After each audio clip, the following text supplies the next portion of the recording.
So, you're looking at the title of the video and you click on the video and you ask yourself, did Paradox really officially announce EU5?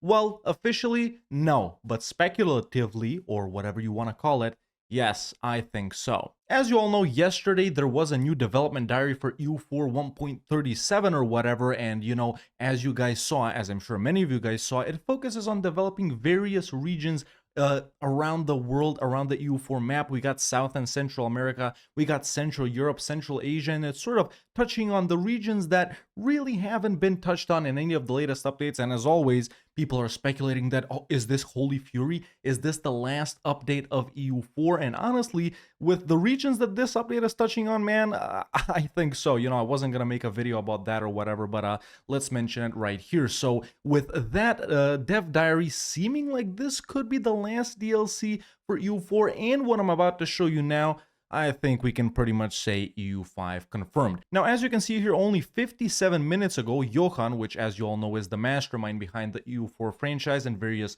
other, Paradox games and stuff like that, posted a new sort of, post on the Paradox forums in a special new thread or whatever you want to call it, called Tinto Talks. Now, if you aren't familiar with Paradox Tinto, as we all know, it is the studio that works only on Europa Universalis 4. We all know that, that's how it is. So what is this post about right here, and why do I, and pretty much, well, I'm assuming a lot of other people think this is sort of a soft, hush-hush announcement for EU5. Let's jump into this post, take a look at it, and I'll read it along with you right here, and then I'll give you my thoughts, and of course you can give me your thoughts in the comments below. So it says, hello everyone and welcome to, what is this really? What is it? Is this a game called Tinto Talks? No, not really. First of all, Tinto stands for Paradox Tinto, the studio which we founded in that city in Spain in 2020 with a few people moving down with me from PDS to Spain. This is Paradox Development Studios or whatever from Stockholm. We've now grown to almost 30 people. Now that that's out of the way, what about the talks part? Well,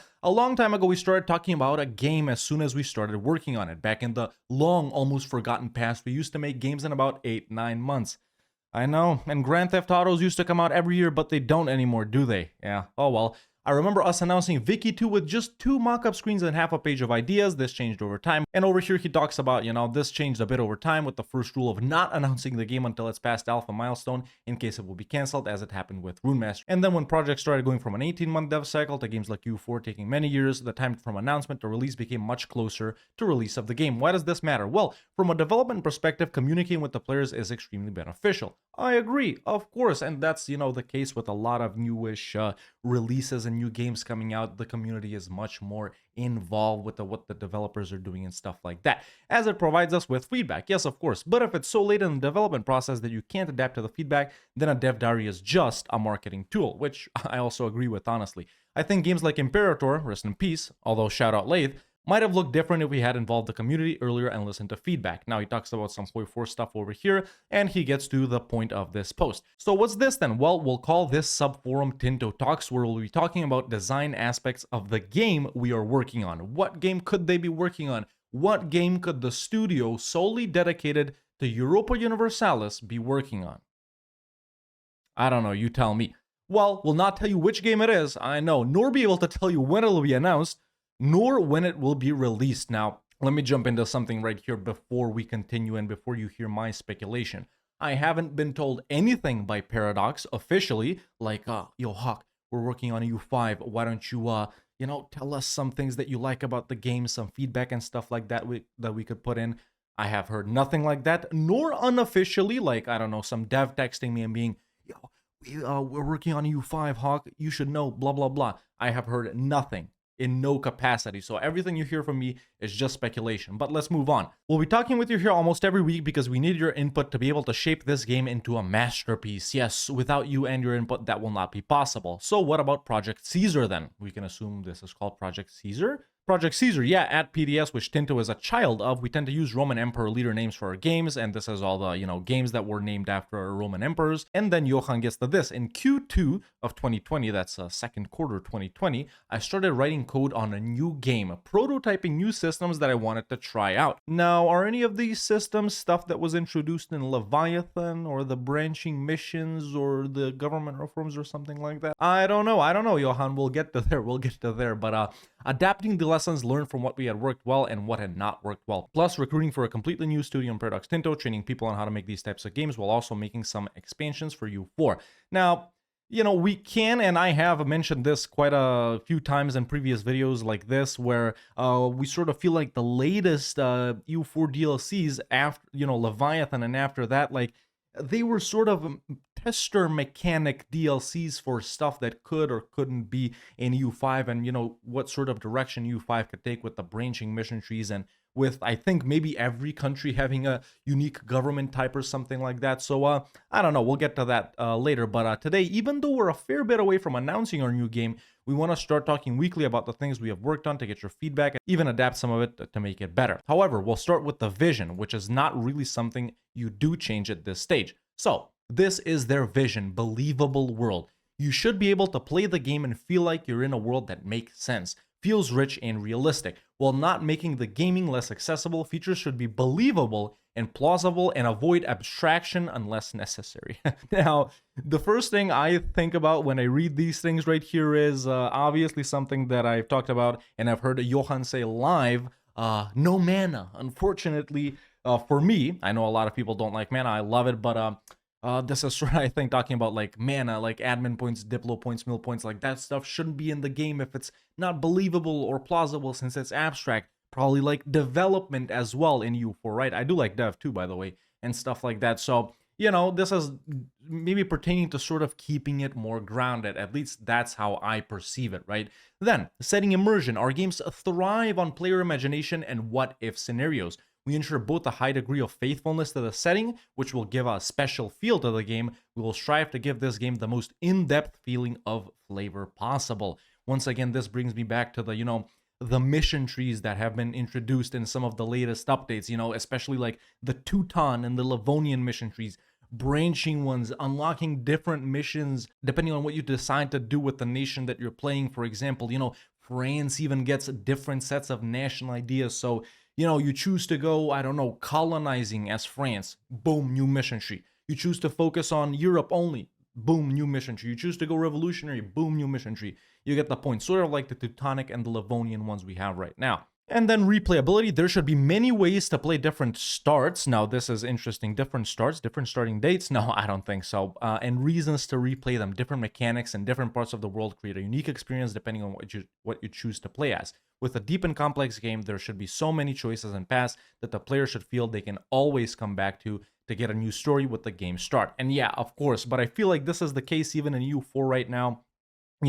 You go play in China to experience the Emperor mechanics. You go play in Japan to experience, the Shogun mechanics. You got the bunch of vassals in Southeast Asia and stuff like that. You got the Indian estates in India. You got the, monarchies and republics over in Europe, the tribal nations. So it already feels very, very different to play in different regions with their different and unique mechanics. Some obscure ones that you haven't heard about, you don't play too often. So this is a great, what you call it, vision statement or whatever you want to call it, right? For what I think is U5. And boys, if this isn't U5, I'll eat my own head, man. I don't know what else it could be, right? It's gotta be U5. But yeah, sounds ambitious, right? It does sound ambitious, but it feels believable to me. It feels like these people that are working on the game, Johan and all the devs right there. Listen, it's easy to, hate on developers, and I'm not just talking about the Paradox guys. I'm talking about, any game dev or whatever. Oh, you made a shit game. Blah, blah, blah. Optimize this, dumbass, blah, blah, blah. But come on, dude. Like, it's their job, man. You think these guys want to make a shitty game? Of course, they don't, I'm getting a little sidetracked right here. Which games do you think represent these pillars well? Honestly, man, EU4. EU4. At least these two for sure. And like, it may have some of these abstract features right here that you guys talk about in the believable world, but I think EU4 represents these pillars very well. And that's pretty much it of this Tinto Talks dev diary right here.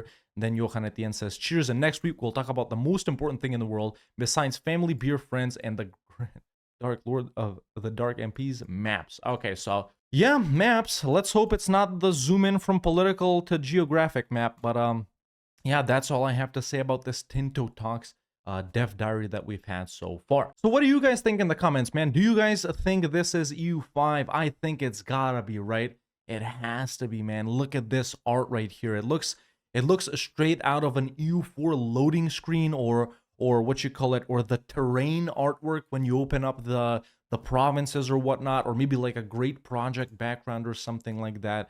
So yeah, I'm really convinced that this is a sort of a soft launch for EU4, and honestly, for EU5, sorry. And honestly, I do think this is a pretty cool way of engaging with the community, man.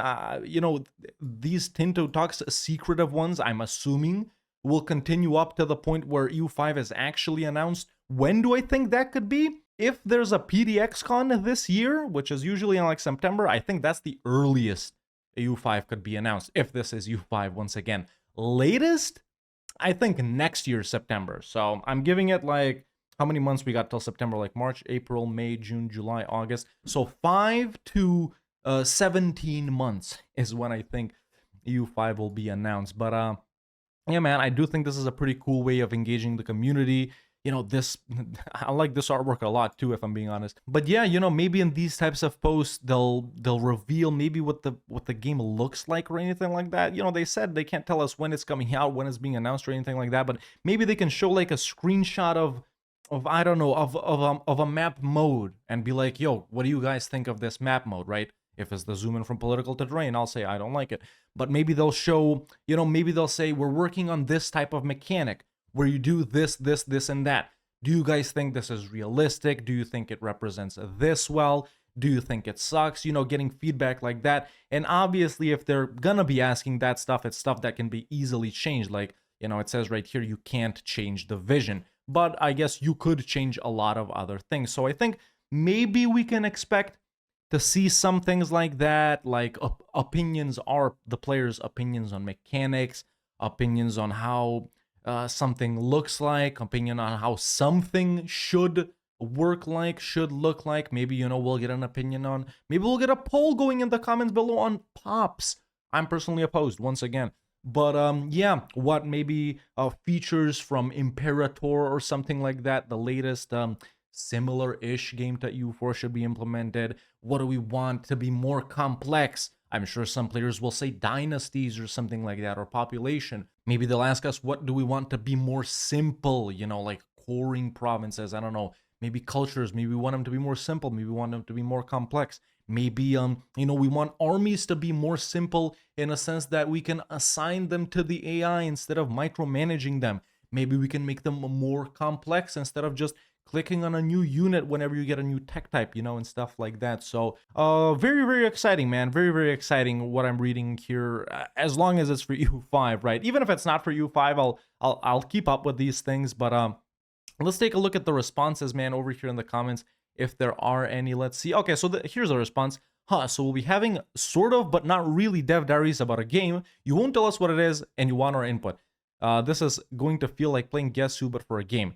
Every week, we will have more details, Johan says. So yeah, I mean, you know, if this is EU5, maybe these posts could be like sort of a build-up, like where everyone, you know, they share a screenshot and everyone's like, yo, is this EU5? Doesn't really look like it could be EU5. And then a couple of weeks down the line, we get a new screenshot and people are like, okay, this is plausible that it's EU5. And, you know, it's maybe like a sort of a build-up to the announcement, you know, slowly building hype and something like that. But it's cool, yeah. It's cool to hear that every week we will have more details. There's Chewy. Shout out my boy Chewy. Let's see if there's any more responses from Johan or any of the other devs, but I don't think there is. I think that was the only one. Actually, there's another page. Let's see right here. No, I guess that was the only one. Yeah, I mean, you guys can read through this forum post as well. I'll link it in the description. Yeah, it's happening. Oh, that's Traxium. Shout out my boy Traxium as well. But yeah, imagine Europa Universalis with Total War battles combined. I don't know, that may be out of the scope of what Paradox does. This really seems to be a magnum opus showing on the horizon. Do not disappoint us and take your very much needed time. Yes. That is definitely something we want to get to, man. You know, I'm a really big lover of the EU4, right? Up until I played you know, Red Dead Redemption 2, it was probably my favorite game or something like that. It's definitely in my top 3 of all time, but I really, really love EU4. And I personally am one of those, I'm assuming, few people that wouldn't mind EU5 never coming out, right? I literally could play EU4 until the end of time, man. But, maybe that's why everyone is so passionate about new games, so passionate about EU5, even years before this, even, since Emperor came out, people have been, speculating on EU5 and stuff like that. So, yeah, for sure, man. These guys definitely do need to take their time, and not, not drop it bare bones, man. I think that's everyone's biggest fear, right? Dropping it with nothing, with it being bland. Maybe like Crusader Kings 3 was a little bit. It didn't suffer from that much, but maybe like Victoria or something like that. I feel like we want to have the best of U4 already there. You know what I'm saying? Like maybe 80% of what EU4 is, put it in EU5, make it look good, drop some new mechanics and stuff like that. I'm not expecting, full mission trees for everyone that has mission trees in EU4. I'm not expecting everyone to have unique national ideas or unique government types or, unique events or mechanics associated with those nations. But everything that's already good for EU4, I think should be included in EU5. I don't know. I hope that's your guys' opinion as well. But everything that's maybe not been that well received, or maybe it isn't being used that much in EU4. Maybe they have information on mechanics that are being utilized or not. Like how many people actively expand infrastructure, how many people concentrate development. How many people expel minorities or scorch earth or I don't know, fight natives. Stuff that really isn't being used and hasn't shown itself as a popular thing in EU4. I guess it shouldn't be in EU5. Then again, I don't know how game development works. I don't know how this stuff is done. I don't know. Some of you guys surely do, but yeah, I think everyone, if any one of the devs is watching, hello, but I think everyone just, this is addressing the devs directly. I think you guys should take your time. Obviously, I don't think anyone over there is thinking, yo, let's rush this and drop it as soon as possible, unless the shareholders said that, you know what I'm saying? But we got to bring the shareholders value, am I right? But yeah, just take your time, man, and I hope this is an excellent game. I think the people that are working on this are really passionate. They know that the fans are really passionate as well. I'm sure they're looking forward to bringing in new fans, sort of people that weren't around when EU4 was getting active or whatnot. Maybe that EU4 looks like a dated game to them, or that it doesn't run that well or something like that. They want a modern take or something. So yeah, I'm looking forward to reading the rest of the Tinto Talks diaries. I know I've been blabbering on for too long right here. I just had a coffee, so I'm a little more hyper than I normally am. But yeah, I just saw this dev diary, man, and I thought I should make a video. You guys know that I record videos way in advance, like 10 to 7 days in advance, but you're going to see this video on the same day I'm recording it. Right now, it's 4:30 for me. It's going to drop at 6 in just, what's it, like, yeah, 1.5 hours or whatever. So yeah, man, you guys can let me know in the comments below, what do you think about this? Do you think it's actually EU5? Or do you think it could be like a brand new IP completely? Maybe set in a different time period that Paradox hasn't explored so far. Maybe sort of, I don't know, maybe EU5 will run to the 1600s. Maybe EU5 will run till like the War of the Protestant League, and then a new game completely starts off after the War of the Protestant League or the Congress of Vienna or something like that. Could it be that game? If you don't think it's EU5, but if you do think it's EU5, let me know your opinion on these types of posts. What do you guys think will get revealed in these types of posts? And personally, let me know, what's your favorite thing about EU4 that you think is going to be in EU5 or that you hope is going to be in EU5? And let me know your least favorite or most hated thing in EU4 that you pray to God is not going to be in EU5. And yeah, let me know also what you want to see in EU5 and what you don't want to see. But I think that's about it for me for today, man. If you want to check out this dev diary for yourself, I'll link it below. And yeah, let me know if you want to see more videos covering these Tinto Talks dev diaries, although I don't know if I should really make them since we're not really sure if this is actually EU5. Personally, I think it is. I don't know though. I'm just me. Bye.